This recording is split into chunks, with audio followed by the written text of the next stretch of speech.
making some sawn walnut veneer, and I'm using it for the benches. Now, this is some sawn veneer, and so is this. And obviously these are also in the other cabinet. I've done the same thing.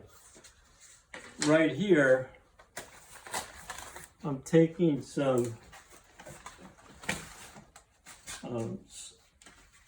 purchase veneer, and it's kind of wrinkly, not very flat. So I've taken some flattening agent that gets sprayed onto the individual leaves. Then you put paper between each leaf, and you clamp it down on between two flat platens. And ideally, you unclamp it and remove the paper that's between the pieces, and put dry paper in between each leaf and reclamp it. And you do this for a day and a half. When the leaves are nice and flat, then I can put these in my vacuum press, and I could produce panels for the back and for the front and for the end sides out of this veneer.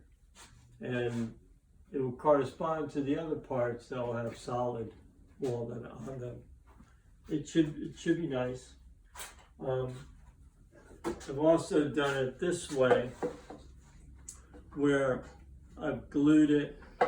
Now I'm going to glue this together and then cut through here, through the walnut, and this will be two pieces and this will be two pieces.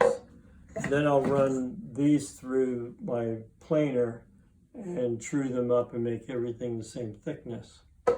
It'll act as parts of the frame. I'm doing this in a number of spots, so I've got clamps all over the place, and should be ready to start putting the panels together soon, in a day or two.